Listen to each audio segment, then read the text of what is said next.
Good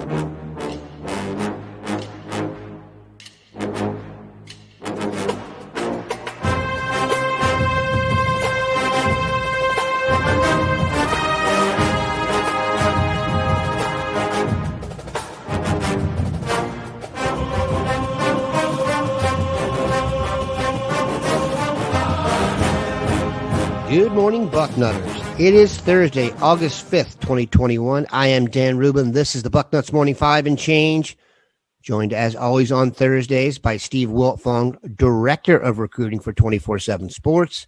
Steve, how goes it? Good morning, Daniel. It goes well. I already hit the treadmill this morning and have smoothie in hand. I have to get my first grader out to the bus at 7:30 in the morning, which allows me to get that cardio in now. Starting a new routine here going into the fall, but I feel good about it. That means our Thursday shows, if this is possible, will be even better as Steve is crisp. Let's talk recruiting. If you want team coverage, our guys are there with bells on. There's plenty of stuff on the site right now. Practice has gotten started. We had a ton of content up there from yesterday. You want to definitely check that out. But we are going to handle recruiting as it is Steve's wheelhouse. Since we last talked, Steve, I'm not sure you noticed, Quinn Ewers arrived at Ohio State. Perhaps you've heard of him. This means Ohio State does not have a quarterback now in the class of 2022. I was going over this with Dwayne earlier in the week. The top 33 quarterbacks in the class of 2022 are verbally committed elsewhere. Does that mean Ohio State will now have to take a guy that's already committed? Do you think they'll go below 33? Do you think they'll just focus on 23? What is the latest? And give us some names to focus on now that Quinn Ewers is off the docket. Yeah, well, my guess is that they're going to just they're still putting all their efforts into 2023 and 2024 at the position. I know Quinn's already on campus, but obviously they have a lot of young guys on the roster at that position, and so I think that they're locked in on 2023, and I think a guy that they're really going to try and shoot their shot at is Arch Manning, the number one ranked quarterback in the country out of New Orleans, Louisiana, Isidore Newman High. I know Coach Corey Dennis has been in touch with the coach down there and with Arch's family, and Ryan Day's been in touch, and I think he's a guy. I mean, they're going to shoot their shot on Arch Manning. They got some offers out to Dante Moore and Nicholas Imaleva, Nico. They call him Nico Imaleva out of California. And so there's some offers out there at the position. But I think that they're going to try and get in the mix on Arch Manning. I know if Quinn Ewers' recruitment was one thing, I could see the Arch Manning recruitment being even more furious given his lineage. Quinn Ewers is not the only person who is now on campus or his recruitment has ended. Ohio State's recruitment of Jaheim Singletary is over. He was committed in the class of 2022. Jaheim Singletary is a name Steve Wiltfong brought to listeners before anybody else. You were high on him. He committed, and then his recruitment went the way of Florida. And like some recruits from that area, they seem to use the word commitment different than others, and he is now not committed. What do you think of the fact that he bailed, and what do you think Ohio State will do to replace him? Well, it happens to every program, like we've talked about before on Summer BM5s. Ohio State's not immune to a young man committing to them and then decommitting later. And for various reasons, players reopen their process. Jaheim committed to Ohio State back in January. His camp had a good relationship with Tony Alford. Ohio State had tremendous pedigree, a program that's competing for championships and developing the position. And kids still weren't able to take visits. I think at that time, Ohio State was trying to hold off guys, particularly out-of-region guys, from committing before they visited. But some guys, you just can't not take their commitment, and Jaheim Singletary is one of them. You couldn't not take his commitment. And so they took it, and, things opened back up. Miami's involved heavily. Georgia's pushing. I think he's taken several visits to both of those programs. And so proximity and things of that nature have helped those schools. And, Ohio State, he's been up once. And obviously with him reopening the process, he doesn't want to play football in the Midwest.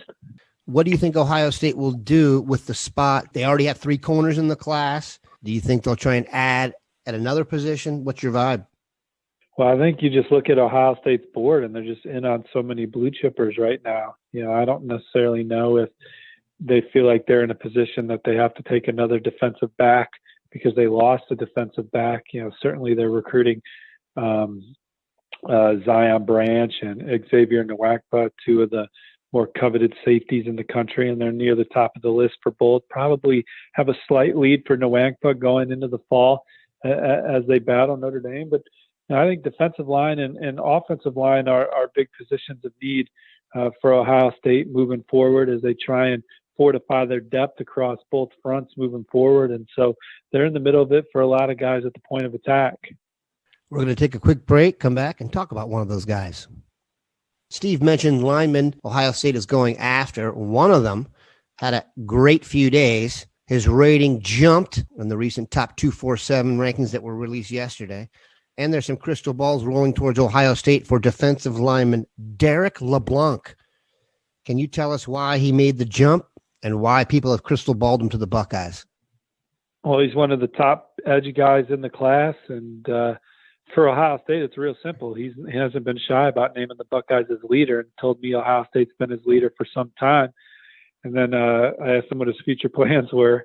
He said, I'm going to Alabama this weekend, but Ohio State's still number 1. So he told me Ohio State was his leader 3 different times in our latest conversation. So I rolled with it. Buckeyes lead right now, but we'll see. We'll see how that recruitment continues moving forward as he takes game visits and continues to build reports elsewhere and watch his teams play this fall. Yeah, the whole pandemic has screwed up the visits so much that I'm not sure we can apply the old standards of last visit or multiple visits. So it's going to be very interesting to watch. And another reason you need to be locked in for all the Wiltfong and Curlick you can get. Let's finish with this. When you and Bill roll crystal balls for someone, I've said this before, I assume the guy is basically taking classes already. Let's finish with talking about 2 guys you have done this for, Chris McClellan and Cam Dewberry. You just talked to McClellan. Yeah, well, those were guys that Ohio State definitely led for coming out of their visits. I talked to McClellan yesterday, and he reiterated that Ohio State was his leader. But, he hasn't shut it down. He hasn't announced a commitment to Ohio State, and he told me yesterday that he still wants to take some visits. So if you're Ohio State, I think you have to look at it as, hey, this is a young man that we're in great position for, but we can't count him in the boat just yet. And so they're obviously out there, recruiting a lot of other guys. I talked to Curtis Perry's trainer recently. He said that Curtis Perry has a lot of interest in Ohio State, the top 50 defensive linemen out of the state of Alabama. They're taking their shot at Marvin Jones, Caden Curry. I think that Ohio State's in a really good spot for Caden Curry out of the Indianapolis area. Hero Canoe, Ohio State's near the top of the list, if not at the top for Hero Canoe. He's playing his college football in California, but he's out of Europe. You got Kenyatta Jackson, an edge rusher who's been up to Ohio State a couple times. So they're in the middle of it for a lot of guys. Carson Hinsman, you flip over to the offensive line. Cam Dewberry is a guy that the crystal ball is leaning towards Ohio State. And, coming out of the visit, they definitely led. But Ohio State's also in the middle of it for a couple guys from the state of Wisconsin, Carson Hinsman and Billy Schroff. And so all I know is that when December rolls around and February rolls around, and Kenneth Grant's a defensive lineman from Maryville, Indiana, that also Ohio State could lead for that they had in camp. That Ohio State's going to have another good class. They're going to be big. They're going to be athletic, and it's going to be another class that's going to keep them in the race for years to come. That's what we want to hear. We enjoy being part of this race, and we enjoy having Steve on the show. Have a good one, Bucknutters. Take care, y'all. See you on the front row.